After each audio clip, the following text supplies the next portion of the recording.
तो हेलो दोस्तों, आपका स्वागत है फिर से एक बार अहिल्यादीप क्लासेस में। आई होप कि अच्छे होंगे, अच्छे आपकी तैयारी चल रही है। तो हम आपका बेसिकली GS3 का पेपर देख रहे हैं। उसमें हम एंडिंग के बेस पे हैं। अ, उसमें हम इंटरनल सिक्योरिटी बेसिकली देख रहे हैं 2 दिनों से। परसों कल हमने वही देखा। कल वो ख़त्म हो जाना चाहिए था, लेकिन लैपटॉप मेरा पूरा भर चुका है, जिससे थोड़ा सा लैपटॉप बीच बीच में हैंग करता है। और कल भी यही हुआ, जो क्लास आपकी एंड होने वाली थी, 50-55 मिनट की आपकी हो गई थी, उसके बाद वो थोड़ा सा कुछ ग्लिच आ गया और हैंग हो गई। उस चक्कर से मैं क्लास आगे रिकॉर्ड नहीं कर पाया उसमें, तो मुझे वो फिर वहीं पे आपको शट डाउन मारना पड़ा। और फिर लास्ट में आपने देखा हो कि जो लास्ट का पार्ट है, मतलब एंडिंग वाला पोर्शन है, उसमें थोड़ा सा प्रॉपर तरीके से रिकॉर्ड हुई नहीं है। ठीक है, बट कोई नहीं, अगर अभी हम देखें तो इसमें ये वाला यूनिट आपकी हो गई है। ठीक है, हमने ये देखा आपका आंतरिक सुरक्षा की चुनौती हमने देखी। आपने ये देखा कि आंतरिक चुनौती में मीडिया की भूमिका क्या होती है। जो आपकी सोशल नेटवर्क आपके साइट हैं, सामाजिक संजाल, इनको हमने देखा। ठीक है, आपने ये देखा कि आपके साइबर सुरक्षा को हमने देखा। ठीक है, इनकी बुनियादी बातें क्या है, आपकी मनी लॉन्ड्रिंग को हमने देखा और इसे रोकने के प्रयास में देखा। ठीक है, और साथ ही हमने सीमावर्ती क्षेत्र में आपके सीमा प्रबंधन को हम देख रहे थे, उनकी चुनौती देखी, उनका प्रबंधन हमने देखा। ठीक है, संगठित अपराध हमने समझा, आतंकवाद के बीच किस तरह के संबंध है हमने वो देखा। ठीक है, अब इसी में हम आगे जो आपके देख रहे थे बेसिकली, वो था आपका NRC वाला मुद्दा, जो हम सीमा प्रबंधन की बात कर रहे थे। तो इसी को हम कल देख रहे थे, लेकिन तभी आपका वीडियो लैपटॉप हैंग हो गया था। ठीक है, तो अब ये वाला पोर्शन आपका हो गया और कुछ आपके टॉपिक्स और बचे, उन्हें हम देखते हैं। फिर इंटरनल सिक्योरिटी आपकी पूरी आज इस लेक्चर में हो जाएगी। ठीक है, फिर एक लेक्चर बचेगा आपका उसका डिजास्टर मैनेजमेंट का। वो भी छोटी क्लास है, वो आपने उत्तराखंड के संदर्भ में आपने आपदा प्रबंधन तो पढ़ ही लिया है, लेकिन कुछ उससे इतना जो टॉपिक है वो हम यहाँ पे देख लेंगे। और फिर आपका GS3 का पेपर आपको कल खत्म हो जाएगा। कल आपकी है 4 तारीख में भी। 4 तारीख है कल। ठीक है, तो कल आपका पेपर पूरा निपट जाएगा। फिर दिन बचे हमारे पास, तो GS1 GS2 में स्मार्ट तरीके से वही फटाफट से आप कवर कर लेंगे। ठीक है, तो अभी जो कंसर्न बेसिकली हमारा है NRC वाला, वो हम देखते हैं, जो कल बेसिकली छूट गया था आपका होगा। ठीक है, अब देखना क्या था आपको, देखना ये था, इसमें ये बोल रहा है आपको कि भाई जो आपका भारत में अवैध जो बांग्लादेशी आपके प्रवासी हैं, उनकी समस्या को बताना है। ठीक है, और समस्या को बताने के बाद आपको क्या करना है कि इसके समाधान में जो आपका NRC था, जो आपका राष्ट्रीय नागरिक रजिस्टर था बेसिकली, उसका महत्व को बताना है। और लागू करने के समक्ष क्या आपके चैलेंजेस आ रहे, उनका उल्लेख करना है। ठीक है, मतलब एक ही सवाल में आपके सारे आयाम आपके कवर हो जाएंगे।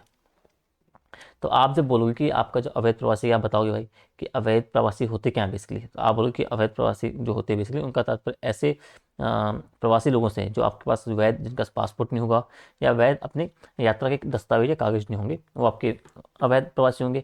और वो किसी क्षेत्र या देश में क्या आपका वो आकर अवैध तरीके से वो आपका निवास कर रहे हैं। ठीक है, और भारत की जब हम प्रमुख समस्याओं में हम जब बात करते हैं, उसमें एक जो अवैध आपकी जो बांग्लादेशी प्रवासी हैं, उनकी समस्या बनी हुई भाई, जो आपकी जो राष्ट्रीय सुरक्षा है, नेशनल सिक्योरिटी को गंभीर चुनौती आपको दे रहे हैं। ठीक है, और जब बात हम पूर्वोत्तर भारत की करते हैं, तो उसमें आपका असम वाला जो स्टेट आपका हो गया। ठीक है, जो वर्तमान में क्या है, बांग्लादेश घुसपैठ का एक सर्वाधिक शिकार बना हुआ है।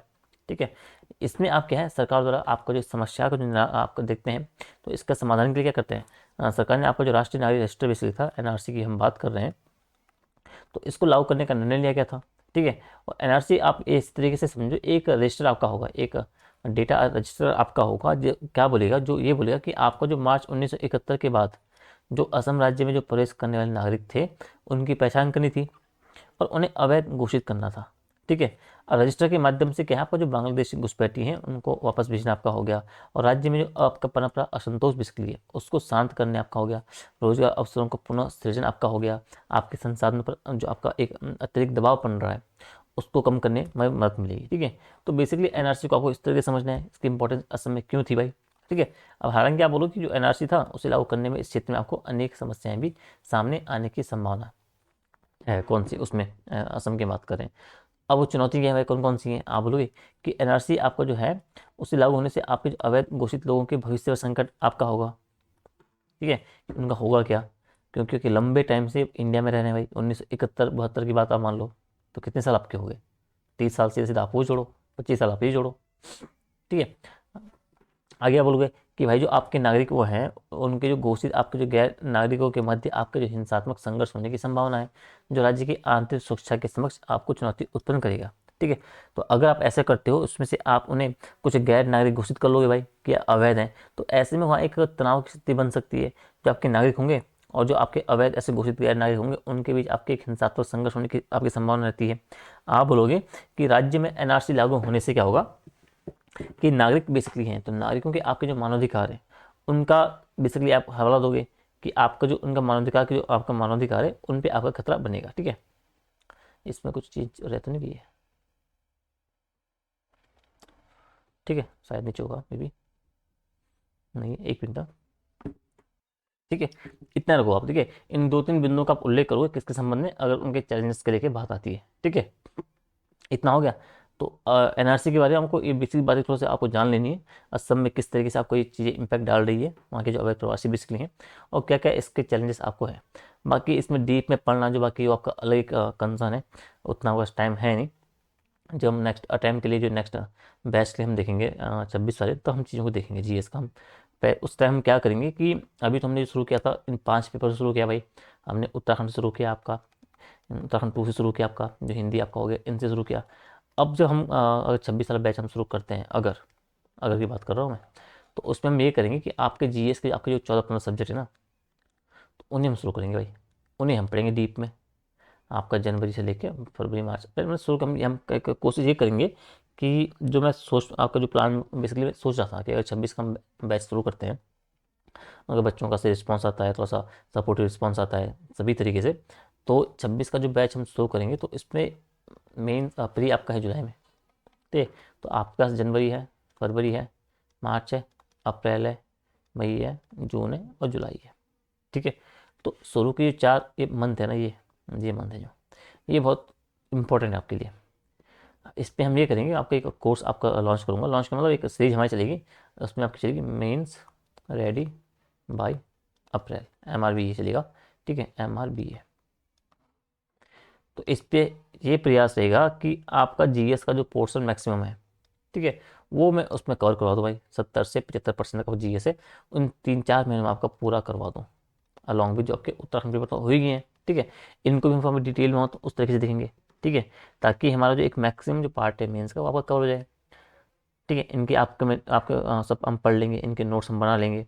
ठीक है, मतलब आपके टॉपिक्स होंगे, जो आपका पेपर होगा बिल्कुल तैयार हो जाएगा, आपका 70% का सिलेबस। ठीक है, अब फिर आपके पास जो मई का पूरा महीना बचेगा और जून का बचेगा, फिर ये जाएगा, जाओगे हम चलेंगे हम प्री को लेके, प्री के पॉइंट ऑफ व्यू से, फिर हम प्री की तैयारी करेंगे।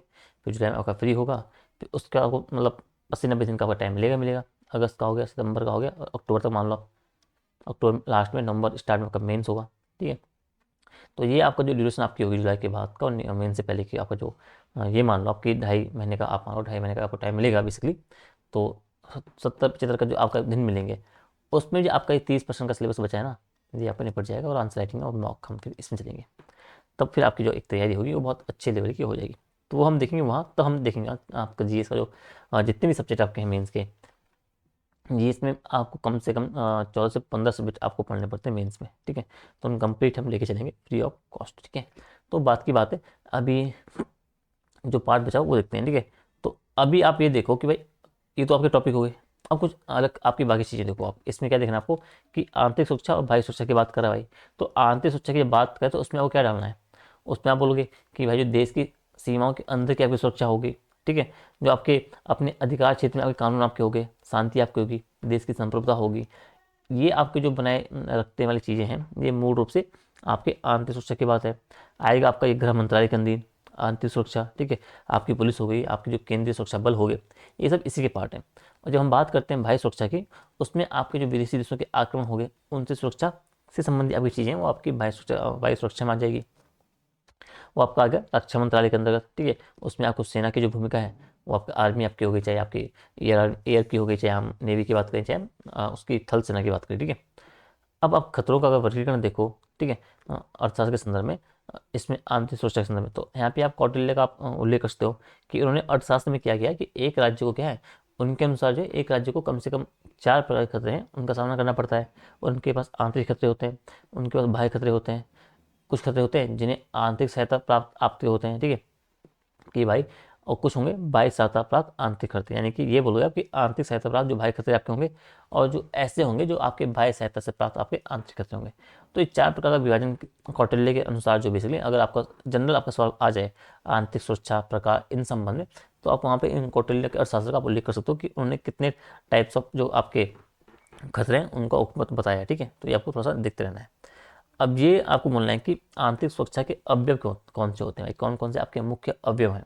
अगर हम बात आंतरिक सुरक्षा की कर रहे हैं तो आपको वहाँ पे किन अवयवों को बनाए रखना है, ठीक है, मतलब किन की हम बात करते हैं। तो आप बोलोगे कि देश की जो सीमा है तो उसकी आपको अखंडता आपकी होगी, और आंतरिक जो प्रभु सत्ता है उसका संरक्षण की बात आपकी आंतरिक सुरक्षा के अंतर्गत आएगी। आप बोलोगे देश में जो आंतरिक शांति है वो आपको बनाए रखना है। आप बोलोगे जो कानून व्यवस्था है देश की उससे बनाए रखना है। विधि का जो कानून आपका है, जो कानून के समक्ष आपकी एक रूपता होगी, बिना भेदभाव के सभी को देश के कानून के अनुसार आपको न्याय देना, ये आपका आंतरिक सुरक्षा का पहलू आपका हो जाएगा। आप बोलोगे कि डर से मुक्ति आपके आंतरिक आपके देश के अंदर आपका हो गया।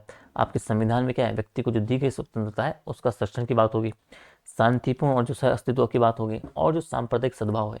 तो ये मुख्य 6-7 आपके अवयव हैं जिन्हें आप डालोगे आंतरिक सुरक्षा के संबंध में। तो अगर सवाल अवयव को लेकर पूछा जाए आंतरिक सुरक्षा को लेकर, तो आपको इन अवयवों को वहाँ पे डालते रहना है, ठीक है। अगर आपके पास चुनौती है कि वर्तमान समय में क्या है चुनौतियाँ आंतरिक सुरक्षा के लिए, भारत के संदर्भ में बात कर रहा हूँ मैं, ठीक है, तो ये सारी चुनौतियाँ आपकी आंतरिक सुरक्षा की आपकी चुनौतियाँ भारत में वर्तमान समय की बात कर रहा हूँ, ठीक है। क्या क्या है कि भाई जो भारत के क्षेत्रों में, भारत की जो सीमाओं बेसिकली अंदर में आपके जो अंदर में मतलब भारत में जो आपके सभी आपके भीतरी प्रदेश हैं, तो उनमें आपका जो उग्रवाद फैल रहा है वो आपकी एक समस्या बना हुआ है। आपका जम्मू कश्मीर का जो रीजन है उसमें जो आपका उग्रवाद है वो एक समस्या बना हुआ है। पूर्वोत्तर के राज्य आप बात कर लो भाई, वहाँ में आपका जो विद्रोह फैला हुआ है, चाहे आप मणिपुर बात कर लो, नागालैंड की बात कर लो, वो आपकी एक समस्या बना हुआ है। आपके जो वामपंथी उग्रवाद आपका हो गया, आपका जो माओवाद हो गया, जो नक्सलवाद हो गया, ये आपकी समस्या बना हुआ है। संगठित अपराध आपका हो गया, और आतंकवाद के साथ इनका जो एक गठजोड़ आपका मिक्सर हुआ है, एक समस्या बना हुआ है। आपके देश की जो सांप्रदायिकता, ये तो करंट का बहुत बड़ा मुद्दा है, ये आपकी आपकी प्रमुख चुनौती है आंतरिक सुरक्षा के लिए। आपकी जो जातीय तनाव है बेसिकली, ये भी एक बहुत बड़ा मुद्दा आपके लिए है, ठीक है। आपका जो क्षेत्रवाद आपका हो गया है, जो अंतर राज्य आपके विवाद हो गए, ये भी एक आंतरिक सुरक्षा की चुनौती है। आपकी साइबर अपराधी की नई आपकी जो अपराध की नई आपका शाखा खुली है, जो आपकी साइबर सुरक्षा आपकी हो गई, ये आपकी एक चुनौती आपकी बनी हुई है। सीमा प्रबंधन आपका हो गया, तटीय सुरक्षा आपका हो गया है, समझो। तो आप बोलोगे कम से कम 11 से 12 आपके चैलेंजेस आपके हैं वर्तमान में इंडिया के संदर्भ में, समझो। तो इनको आपको डालना है अगर सवाल आपका इंटरनल सिक्योरिटी के चैलेंजेस को लेके आए कि वर्तमान कौन कौन से चैलेंज आपको देखने को मिल रहे हैं, समझिए। अब इन चैलेंजेस को जो आपके वर्तमान समय में है, इनको लेके या फिर इनके जिम्मेदार के कौन कौन से कारक है, कौन कौन से कॉजेज हैं जो इनके जिम्मेदार बने हुए हैं, ठीक है। तो आप बोलोगे कि जो हमारे अमित्र पड़ोसी हमारे हैं, ठीक है, या तो आप ऐसे कैटेगराइज करना कि भाई स्वतंत्रता के पश्चात आपको क्या हुआ है, ठीक है, जो हमें विरासत में ऐसे कारक मिले हैं। तो हमें एक जो अमित्र बेरोजगार पड़ोसी हमें मिले हैं, चाहे पाकिस्तान हो चाहे चीन आपका हो, तो ये आपके जो पड़ोसी, इनसे भी आपके जो आंतरिक सुरक्षा के जिम्मेदार कारक है, ये उनको मजबूत बना रहे हैं, ठीक है। आपकी जो गरीबी हमें मिली है, हमें जो बेरोजगारी की समस्या हो गई, तो इन्हें आप बोलोगे स्वतंत्रता पश्चात के बाद, ठीक है। अब आपके जो आएगा आपका जो आपके प्राथमिक जो प्रशासनिक विफलता बेसिकली है, उसके सिर्फ कौन कौन से कारक हैं। आप बोलोगे जो आपका असमान और असंतुलित विकास आपका हुआ है। आप महाराष्ट्र को देखो, आप केरल को देखो, इन राज्यों का विकास आप देखो, वहीं आप बिहार में आ जाओ, आप छत्तीसगढ़ में आ जाओ, आप झारखंड में आ जाओ, ठीक है, तो वहाँ का विकास आप देखो, वहाँ का एक असंतुलित आपको जो विकास हुआ है, इससे आंतरिक सुरक्षा को लेकर आपको बढ़ावा इससे मिल रहा है। आपकी जो अमीरी और जो गरीबी के मध्य जो खाई बढ़ी है, वो वर्तमान के दौर में बहुत ज़्यादा बढ़ गई है, ठीक है, ये एक चुनौती आपकी बनी हुई है। आप बोलोगे जो आपका प्रशासनिक मोर्चा पर आपकी विफलता हुई है, या जो आपका सुशासन का अभाव है, जो आपका गुड गवर्नेंस होना चाहिए था आपका शासन में, वो आपका नहीं है भाई। हर जगह भ्रष्टाचार है, हर जगह भाई प्रजावाद है, लाल सही है। तो ये भी तो एक आपका कारण है, ये भी इसने एक बढ़ावा दिया आपका आर्थिक सुरक्षा की चुनौती को, ठीक है। तो ये 3 कारण आपके हो जाएंगे प्रशासनिक विफलता के स्वरूप। आप बोलोगे जो आपकी दलगत राजनीति आपकी है, उससे क्या हुआ है, उससे आपके सांप्रदायिक वैमनस्य में वृद्धि हुई है, और एक कारण आपका ये बना हुआ है। आप बोलोगे उससे आपकी जो जातिगत जागरूकता है, जो आपका जातीय तनाव है, उसमें आपकी वृद्धि हुई है भाई, जातीय जागरूकता में कमी हुई है, और जातीय तनाव में आपकी वृद्धि हुई है। तो ये भी आपका एक दलगत राजनीति का फलस्वरूप है। आपके नेता करते हैं ना, आपकी जो धर्म की राजनीति करते हैं, आपकी जाति की राजनीति करते हैं।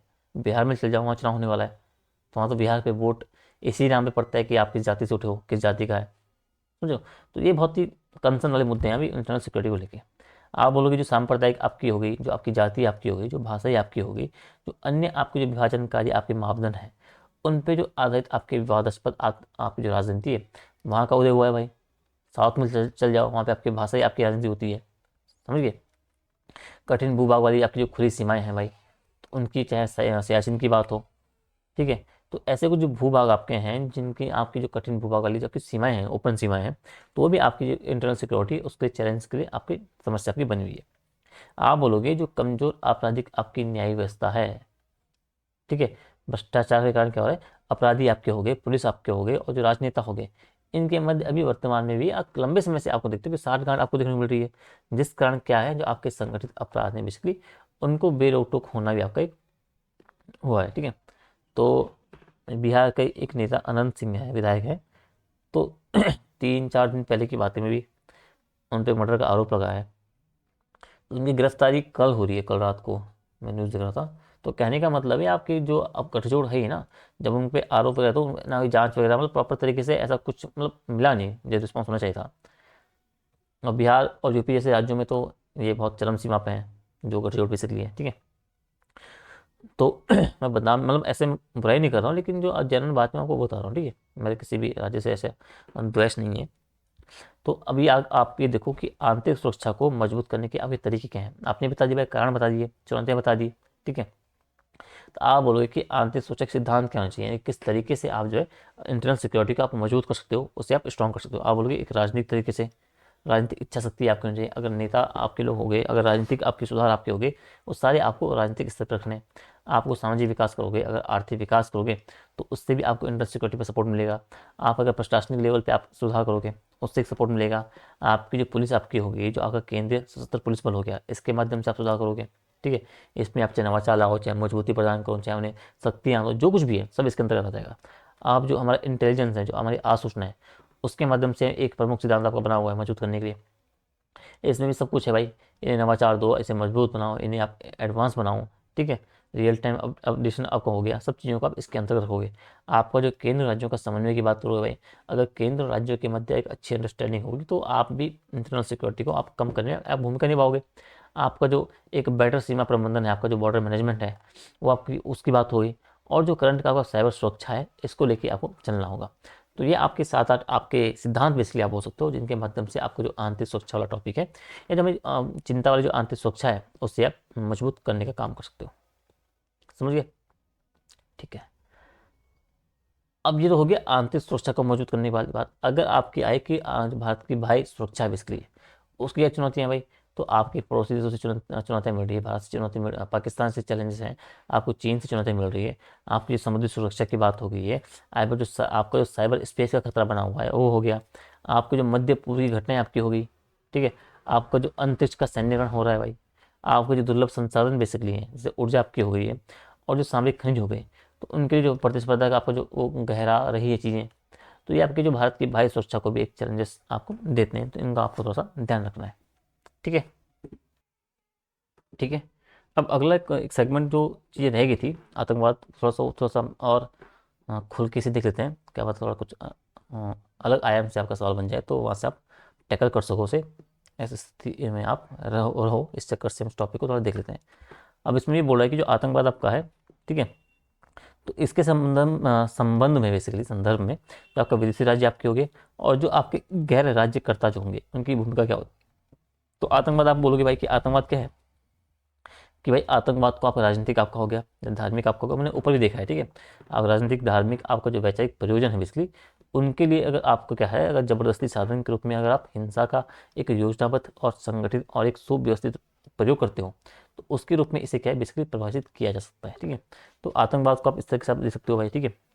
और वर्गीकरण की बात करोगे आप, कि भाई आतंकवाद का एक होगा जो आपके विदेशी जो आपके राज्यकर्ता है, उनके द्वारा क्या आतंकवाद हो रहा है, और एक आप बोल के जो आपके गैर राज्यकर्ता हो जाएंगे, उनके द्वारा क्या आतंकवाद है, ठीक है। तो अब विदेशी राज्यकर्ताओं की बात करोगे, तो आप बोलोगे कि जो जब कोई सरकार क्या करती है, प्रत्यक्ष या अप्रत्यक्ष रूप से अपने लोगों या अन्य देश के लोगों के विरुद्ध क्या है, आतंकवाद में लिप्त हो भाई, तो वो आपकी हो जाएगी विदेशी राज्यकर्ताओं द्वारा आतंकवाद। जैसे हम आप देखते हो, जिस कश्मीर में आपका आतंकवाद देखने को मिल रहा है, वो आपका विदेशी राज्यकर्ताओं का आतंकवाद आपको देखने को मिल रहा है, ठीक है। अब जब हम बात करते हैं कि जो गैर राज्य आपके जो कर्ता बेसिकली हैं, इनके द्वारा क्या आतंकवाद है, तो ये ऐसे व्यक्ति होंगे, सरकार आपकी नहीं हुई, ये आपके व्यक्ति होंगे और समूह होंगे, ठीक है। तो इनके द्वारा बेसिकली अब की जाती है, ठीक है। तो इनके द्वारा अब ये बोलो, इसमें ना तो किसी सरकार के साथ इनका जुड़ा है, ना ही किसी सरकार से वित्तीय सहायता सहयोग बेसिकली, ठीक है। तो इसमें आपके कुछ प्रमुख इनके पर्सनल इनके अपने एजेंडे होते हैं, इनको आपको मुद्दे बना के फिर आपके आतंकवाद को बढ़ाते भी इसके लिए। तो विदेशी राज्यकर्ताओं यानी कि आप अगर जैसे कश्मीर हम बात करते हैं तो वहाँ पाकिस्तान की भूमिका, यानी तो राज्य हैं, विदेशी राज्य आपका हो गया, ठीक है। अब वो कहीं कोई और देश होता, लेकिन जो गैर राज्यकर्ता होते हैं वो उसमें विदेशी किसी देश की भूमिका नहीं होती है, ठीक है। ना ही उनसे बेसिकली जो आपके किसी जो पर्सनल ऐसे आपके व्यक्ति हो जाएगा या कोई समूह या संगठन हो जाएगा, ठीक है, जिनके कुछ पर्सनल एजेंडे होते हैं, उनकी प्राप्ति के लिए क्या करते हैं, इस चीज़ को आप अपनाते हैं, ठीक है। जैसे आप नक्सलवाद की बात करो भाई, आपका जो लिट्टे आतंकवाद आपका हो गया, आपका जो पूर्वोत्तर में आपका उग्रवाद हो गया, तो ये बेसिकली आपके क्या है, जो आपके गैर राज्यकर्ता हैं उनके द्वारा जो आतंकवाद फैल रहा है, जो आपका बढ़ रहा है, उससे आप इस वर्गीकरण में रखोगे, ठीक है। अब अगला ये बोल रहा है आपका जो आपका आईएसआई है, बेसिकली इसे समझो आप कि जो आपके विदेशी राज्यकर्ता बेसिकली है, ठीक है। कार्यप्रणाली और उद्देश्य, ठीक है, मतलब उद्देश्य क्या होते हैं जो आपके विदेशी राज्यकर्ता बात करोगे, बात आप कराओगे, मतलब बात करोगे, ठीक है। विदेशी राज्यकर्ता इनकी कार्यप्रणाली उद्देश्य को आप देख लो भाई, कि आतंकवाद के जरिए क्या करते हैं, अब भारत में हिंसा फैलाना आपका हो गया है, आप नकली आपका जो भारतीय मुद्रा हो गया और जो अन्य साधन बेसिकली है, इनसे भारतीय अर्थव्यवस्था को आपको अस्थिर करना आपका हो गया। आप भारत में हैं, सभी प्रकार के आतंकवादियों को क्या हथियार आपके हो गए और जो विस्फोट सामग्री उनकी आपूर्ति करना आपका हो गया। भारत के भीतर क्या आपका जो सरकारी विरोधी कार्य हैं और जो कर रहे ऐसे ग्रुप हैं, उनको फ़ायदा उठाने के लिए क्या है, उन्हें वित्तीय फंडिंग करना, ठीक है, उन्हें सैन्य सहायता प्रदान करना, आपके इस्लामिक कट्टरपंथी गतिविधियों को प्रचार प्रसार करना आपका हो जाएगा। देश की जो आपके विभाजित और जो कमजोर करने के लिए आपके जो भारत में सांप्रदायिक घृणा आपका हो गया और हिंसा संबंधी चीज़ें आपको फैलाने का काम इसका आपका है आईएसआई का, ठीक है। जो कार्यप्रणाली उद्देश्य को आप इस तरह से आप लिख सकते हो, ठीक है। अब हम अगर बात करते हैं भारत के संदर्भ में कि भाई जो भारत में आपके आतंकवाद है उसकी श्रेणियाँ कौन कौन सी श्रेणियाँ भाई, तो आप बोलोगे कुछ भीतरी आतंकवाद हो जाएंगे, कुछ जम्मू कश्मीर में आतंकवाद, आपका जो आतंकवाद है उसका आप उल्लेख करोगे, आपका पूर्वोत्तर का विद्रोह आपका हो गया है, और जो भीतरी आपके जो वामपंथी उग्रवाद हो गए, ठीक है। अब जो भीतरी आतंकवाद आपके हो जाएंगे, जो जगह जगह आपके जो विस्फोट वगैरह होते हैं, जो आपके बम विस्फोट आपके हो गए, ठीक है, स्लीपर सेल आपके स्लीपर सेल वगैरह हो गए, आपके भीतरी आतंकवाद के अंतर्गत आइए। अब जो जम्मू कश्मीर स्पेसिफिक की बात कर रहा है, आपके जो पूर्वोत्तर के राज्य स्पेसिफिक बात कर रहा है, और जो आपका नक्सलवाद, आपका जो वामपंथी अग्रवाद बेसिकली आपका हो गया, वो इसका एक आपका पार्ट हो जाएगा। और अगर आप बात कर सकते हो खालिस्तानी का भी आप एक इसमें ऐड कर सकते हो, समझ गए, ठीक है सर। अब इसमें कुछ आपको क्या बचा आगे। हम्म। अब आतंकवाद के प्रसार कारण की बात कर रहा है कि आतंकवाद क्या है, आतंकवादी को नहीं, जो बेसिकली आतंकवाद है उसके प्रसार क्यों हो रहा है, तो क्या क्या आपके रीज़न है। तो आप बोलोगे कि आतंकवादियों को जो आपकी नई तकनीकी की उपलब्धता हो रही है भाई, आतंकवादियों के जो टारगेटों का क्या है, उनका देश भर में फैलाव का हो रहा है, संचार की जो आधुनिक तकनीकें हैं उनका सोशल मीडिया के माध्यम से क्या है, अपनी जो घृणित विचारधारा है उसके प्रचार प्रसार में आतंकवादियों की तरह उपयोग किया जा रहा है। समाज में आपकी जो बढ़ती जनसंख्या है और जो घटते संसाधन बेसिकली है, उनके कारण क्या आपकी जो सहनशीलता है उसकी कमी आपकी हो रही है भाई। आपका जो बढ़ता वैश्वीकरण आपका हो गया, वो भी एक कारण बना हुआ है। आपका जो आतंकवादी संगठन है उनको क्या है, एक अंतर्राष्ट्रीय मान्यता आपकी हो गई है, आपकी सहायता बेसिकली होगी वो मिलना किसी स्पेसिफिक देश के माध्यम से, तो भी एक सपोर्ट का कारण बना हुआ है। आसानी से आपका धन का उपार्जन हो गया, उसके लिए आतंकवाद और जो संगठित अपराध है दोनों के बीच आपका जो गठजोड़ हुआ है, वो भी एक प्रमुख आपका प्रसार का कारण बना हुआ है। अब सरकार अब ये बोल रहा है कि भारत में अगर आप देखोगे तो आतंकवाद का जो बेसिकली है, तो आतंकवाद का मुकाबला करने के लिए कौन सा आपका संस्थागत ढांचा किस तरीके से काम कर रहा है भाई। तो आप एनआईए की बात करोगे कि भाई जो राष्ट्रीय जांच एजेंसी है, ये देश के किसी भी क्षेत्र में जांच का अधिकार से है। आप नेट ग्रिड की बात करोगे, ये क्या आपका एक राष्ट्रीय आसूचना ग्रिड है भाई, उसकी स्थापना करने की बात बोलिए। इसमें आपका एक डाटाबेस होगा, समस्त जानकारी इसमें होगी, और इसका जो उपयोग है जितनी भी आपकी जांच एजेंसियां हैं उनके पास वो होगा, ठीक है। तो सभी एजेंसियां उनका एक समन्वय कर पाएगी, उनका उपयोग कर पाएगी, ठीक है, अपनी जानकारी वहाँ शेयर करने के बाद, समझ गए। आपकी जो मल्टी एजेंसी आपका सेंटर मैक हो गया है भाई, आतंकवाद संबंधी जानकारी है उनका दैनिक आधार पर बेसिकली आपका जो साझा करना हो गया, साझा करना आपका हो गया। आईबी की बात कर लो आप, एनएसजी की बात कर लो आप, कोस्ट गार्ड की बात कर लो आप, तो ये सब क्या है, ये सब बेसिकली आपके कुछ प्रमुख संस्थागत आपके ढांचे हैं जो भारत में बेसिकली आपका जो आतंकवाद है उसके मुकाबला करने के लिए आपके स्थित है, समझ गए। अब आगे आप देखो भाई कि जो आतंकवाद की रोकथाम हेतु कानूनी रूपरेखा क्या है, वर्तमान में क्या क्या कानूनी प्रयास किए गए हैं। तो आप पहला उल्लेख करोगे कि जो आतंकवादी एवं जो आपका विघटनकारी गतिविधियां निवारण अधिनियम आपका बेसिकली टाडा हो गया, इसकी बात करोगे आप। टाडा क्या था, ये 1985 से लेकर 1995 तक आपका कानून चला, ठीक है। इंदिरा गांधी जी की मृत्यु हुई थी उसके बाद ये आपको माना था, और पहला आतंकवाद विरोधी कानून आपका टाडा था। इसमें आपकी व्यापक शक्तियाँ दी गई थी। इसमें ये बोला था कि 24 जो घंटे हैं उसमें मजिस्ट्रेट के सामने जो पेश करने की आपकी बाध्यता होती है किसी भी गिरफ्तारी के बाद, वो इसमें नहीं थी भाई। 1 वर्ष तक आप क्या था इसमें हिरासत में रख सकते हो, किसी भी अपराधी को या किसी भी उसको मतलब इस पर आपका जांच चल रही है बेसिकली, ठीक है। संपत्ति कुर्क का आपका अधिकार इसमें दिया गया था एजेंसियों को। खुद को बेकसूर साबित करने की जिम्मेदारी थी, मतलब खुद आरोपी जो था उसके पास जिम्मेदारी था कि तो खुद खुद को बेकसूर साबित कर, समझिए। तो ये कुछ टाटा के प्रमुख प्रावधान थे, इनको आपको जानते रहना है।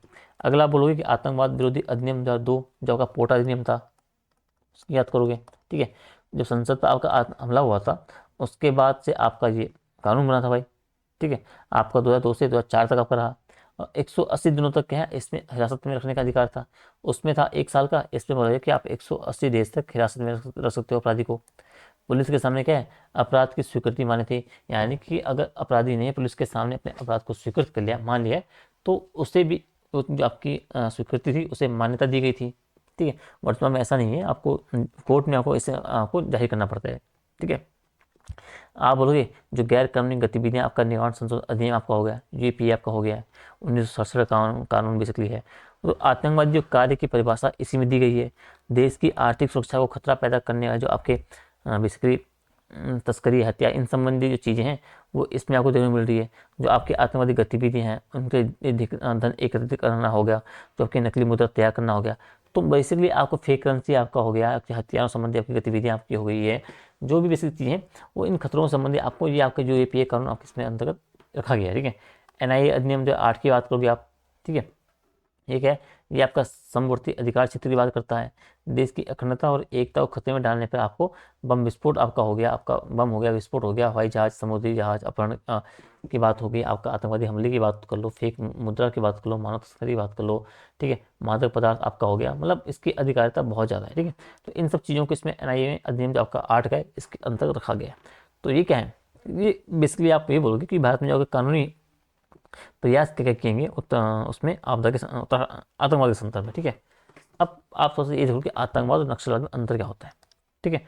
आतंकवाद का हम जब बोलते हैं तो उसका मुख्य उद्देश्य क्या होता है, धार्मिक होगा या आपके जो राजनीतिक विचार होंगे उनको बढ़ावा देना होता है, ठीक है।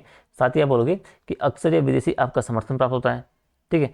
एवं आतंकवादी क्या है, हमले अक्सर क्या आपके आम नागरिक को बेसिकली आपका निशाना बनाते हैं, ठीक है। और साथ ही इसका उद्देश्य की बात करोगे आप, तो इसका उद्देश्य है कि जो आपकी सरकार किसी देश की उसमें आपको अस्थिर करनी है, ठीक है, और अपने विचारों को उस सरकार के प्रति आपको थोपना है, समझ गया। लेकिन जब नक्सलवाद की बात करते हैं तो उसका मुख्य उद्देश्य होता है कि समाज में आपका जो वर्ग संघर्ष है उसको बढ़ावा देना भाई, ठीक है। आपके जो कमजोर वर्ग हैं उनकी लड़ाई लड़नी भाई हमें, ठीक है। जो आपके नक्सलवादी संगठन आपके होंगे अक्सर आपके जो ग्रामीण क्षेत्र हैं और जो आदिवासी क्षेत्र हैं उसमें आपके बहुत सक्रिय आपके होते हैं, ठीक है। यही कारण है आपको जो आपका जो बिहार, यूपी, सॉरी झारखंड, आपका छत्तीसगढ़ का जो बॉर्डर एरिया है, महाराष्ट्र का जो बॉर्डर एरिया है इधर, आप देखोगे कहाँ, ये मध्य प्रदेश से जो आपका शेयर कर रहा है, आपका जो गुजरात से शेयर कर रहा है, तो इन क्षेत्रों में आपका जो ये छत्तीसगढ़ का बॉर्डर एरिया है, तो इनमें आपको ये चीज़ें आपको देखने को मिलती है, ठीक है। क्योंकि इन क्षेत्रों में आपके जो ग्रामीण जनसंख्या आपकी हो गई है, जो आपकी आदिवासी क्षेत्र आपके बहुल है, ठीक है। तो इस चक्कर से आप बोलोगे कि और नक्सलवादी क्या करेंगे, वो हमले अक्सर क्या करते हैं कि पुलिस पर करते हैं, और जो सुरक्षा बल है उनको बेसिकली आपका निशाना बनाते हैं, वो आम जनता को आपका निशाना नहीं बनाते हैं बेसिकली जनरली। और इसका उद्देश्य है कि सरकार जो आपकी उस आपके देश में उसके खिलाफ आपको विद्रोह करना है और समाज में इसके आपको एक क्रांति लाने का काम करना है, किसका, नक्सलवाद का उद्देश्य आपका यही रहता है, ठीक है। तो इसको थोड़ा सा आपको जानते रहना है। अब बस एक दो टॉपिक और बचे उनको देखते हैं फटाफट से, आपको हो गया, ठीक है। अब ये बोला कि उत्तर पूर्व क्षेत्र बेसिकली उसका जो विद्रोह आपको देखना है कि भाई कि क्या है, क्यों है, क्या प्रयास, बेसिकली ये सब चीज़ें आपको देखनी है, ठीक है। तो जो उत्तर पूर्व की बात कर रहा हूँ तो यहाँ पे जो अलगाव की वर्तमान स्थिति की बात करूँ भाई, कि आपके जो विभिन्न अलगाववादी दल बेसिकली हैं नॉर्थ ईस्ट में, उनकी जो परस्पर विरोधी मांगे हैं, तो उनके कारण क्या हो रहा है, जो उत्तर पूर्व आपके राज्य हैं उसमें सुरक्षा की स्थिति आपकी चिंतित है, अत्यंत जटिल बनी हुई है, ठीक है। असम की बात कर लो आप, मणिपुर की बात कर लो, नागालैंड की बात कर लो, तो ये हमेशा क्या है आपके यहाँ पे चिंता का विषय आपका एक रहा है बेसिकली, ठीक है। नागालैंड की बात करो भाई, तो नागालैंड में क्या है, आपको जो फिजो के नेतृत्व में क्या हुआ 1950 के पूर्व दशक में बेसिकली एक अलगाव आंदोलन की शुरुआत होती है। नागालैंड की बात कर रहा हूँ, ठीक है, हिस्टोरिकल बैकग्राउंड समझो आप। तो 50 के दशक में आपका एक अलगाववादी आंदोलन की शुरुआत आपके फिजो आपकी जो है उसके अंतर्गत नेतृत्व में हो गया। फिर 1945 में आप बोलोगे कि आपका जो नागा पहाड़ी जिला आदिवासी समिति था उसकी स्थापना हुई। 1946 में क्या हुआ कि आपका जो नागा राष्ट्रीय आपकी जो समिति है उसके रूप में इसे एक राजनीतिक मान्यता प्राप्त मिली, ठीक है। और इसका उद्देश्य था कि अंग्रेजों की जब वापसी हो जाएगी तो वापसी पश्चात क्या है कि भारत सरकार के साथ क्या है, किस प्रकार के संबंध होने चाहिए, किस प्रकार की शर्तें होनी चाहिए, तो उन सबको बेसिकली काम करने का, तैयार करने का इनका काम था, ठीक है। और जो आम प्लस आपके जो नागा पहाड़ी जिले हैं उनको मिला के आपको एक स्वतंत्र राज्य की मांग करना, और आपकी जो स्थानीय स्वायत्ता है नागालैंड के संदर्भ में, और जो आपके नागा जनजाति है उनके लिए एक पृथक मत सूची पर आपका बेसिकली जोर देना था। तो जब नागालैंड आपका जब अलग आंदोलन चला, इसका जो एक राजनीतिक पार्टी के रूप में इसकी मान्यता प्राप्त हुई, तो इसके उद्देश्य, प्रमुख उद्देश्य थे भाई, ठीक है। फिर 9 बिंदु समझौता क्या इसका उल्लेख करोगे कि भाई जून 47 में क्या हुआ, असम के जो राज्यपाल थे प्लस जो आपके नागा आपके नेता थे, ठीक है, तो उनके मध्य आपके एक 9 बिंदु समझौता होता है जिसमें कुछ प्रमुख बातें बोली गई। उसमें बोला गया कि आपका जो नागाओं को है न्यायिक आपकी होगी, कार्यकारी आपकी होगी, और जो आपकी वैधानिक अधिकार बेसिकली हैं उनके साथ क्या है, भू संबंधी मामले हैं उनमें स्वतः दी जाएगी।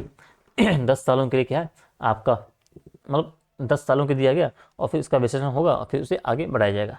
तो कुछ बिंदु इसके ये थे, ठीक है, ये सब आगे देखोगे। तो फिर मतलब वो थे, उसके बाद जब आप आगे आओगे तो आप देखोगे भाई जो आपका जो मतलब आगे देखोगे स्वतंत्रता प्राप्ति हुई, उसके बाद सरकार ने क्या किया, नागा क्षेत्रों का असम में आपको मिलाया जाना एक घोषित किया, ठीक है। फिर भारत का एकीकरण होता है, उसमें भारत का एकीकरण हुआ, नागा नेताओं ने एक अपना उसका विरोध किया उसके एकीकरण के संदर्भ में, ठीक है। अब जैसे उसका विरोध हुआ तो आपका जो विद्रोह का आपका बिगुल था आपका बच गया भाई। उसमें आपके नागाओं ने क्या किया, आपको जो पृथक आपकी स्वायत्ता है उसके राज्य की मांग करना शुरू किया, ठीक है। 1956 में होता क्या है, फिर भारत सरकार के द्वारा आपको एक शांति स्थापना के लिए आपकी भारतीय सेना में भेजी जाती है। यहाँ पे जब विद्रोह चल रहा था 56 की बात है, ठीक है। और पृथक स्वतंत्र राज्य का आपका जो कठोरता से दमन करना शुरू कर दिया 56 में, ठीक है। फिर आप आओगे 1957 तक आओगे, तो वहाँ तक जो सशस्त्र विद्रोह था उस पर काबू पा लिया भाई। नागा नेताओं के द्वारा क्या किया, भारतीय संघ के अंदर बेसिकली नागालैंड राज्य की मांग की भाई, कि हमें क्या भारतीय संघ के अंतर्गत हमें एक नागालैंड राज्य चाहिए। और फिर 1963 में क्या आपका नागालैंड राज्य स्थापित होता है, और इसमें आपका उग्रवाद नियंत्रण तो हो जाता है, किंतु 1964 के बाद से क्या है, जो आपके कुछ नागा विद्रोह थे उन पर क्या है, जो गोरिल्ला जो संलिप्तता थी, मतलब जो आपका संघर्ष था बेसिकली, आपको गोरिल्ला संघर्ष उनका जारी रहा। तो इस तरीके से आपको थोड़ा सा नागालैंड को थोड़ा सा समझते आपको रहना है, ठीक है। तो ये कुछ मेरा प्रयास था मेरा कि आपका जो अतिरिक्त आपके टॉपिक थे इंटरनल सिक्योरिटी के आपके हो जाए, ठीक है। अब इसको थोड़ा सा आपको देखते रहना है, ठीक है। तो ये आपका हो गया। अब आपको ये करना अपने से ये है कि आपको जो विभिन्न सुरक्षा बल हैं ये वाला, ठीक है, इनको थोड़ा सा आपको पढ़ लेना है। विभिन्न सुरक्षा बल यानी कि आपका जो सीआरपीएफ आपका हो, सॉरी आपने आपका जो एसएसबी आपका हो गया, असम राइफल आपका हो गया है, ठीक है, आपका आईटीबीपी हो गया। तो जितने आपके सुरक्षा बल बेसिकली है उनको आपको पढ़ना है, संस्थाओं के बारे में पढ़ना है, ठीक है। कौन कौन से सेक्टर में काम करे, कौन कौन से सीमा में काम करे, ये सब आपको जानना है, ठीक है। बाकी जो टॉपिक मैंने इंटरनल सिक्योरिटी को लेकर पढ़ाए हैं अभी वो काफ़ी है, और ये आपका जो सिक्योरिटी का सवाल बेसिकली आपको आगे बन जाएंगे। आपका जो करंट के मुद्दे आपके हो गए साइबर सुरक्षा वाले जो आपकी चीज़ें हैं वो थोड़ा सा आपके उन पर विशेष ध्यान देना है, उन पर हाई चांसेस हैं कि आपका साइबर सुरक्षा को लेकर आपका सवाल बन जाए, ठीक है। तो इंटरनल सिक्योरिटी में इतना ही था। आई होप कि चीज़ें आपको समझ आई हो। मैंने कोशिश की कि इतने कम 2 दिन क्लास में आपको जितना अच्छे से आपको दिख सकता था मैंने देने की कोशिश की है आपको। अब आपको ये बचा है सिर्फ आपका आवाज़ वाला सेगमेंट आपका बचा है, ठीक है। ये 2 यूनिट बची है, इन्हें हम कल फटाफट से देख लेंगे एक छोटी क्लास में, और फिर परसों से आपका जीएस वाला जो पेपर आपके 2 बचे हैं उन्हें हम देख लेंगे, ठीक है। ठीक है, तो आपका ये मान लो कि ये वाला आपका टॉपिक हो ही गया है, ठीक है, ये पेपर आपका हो गया है।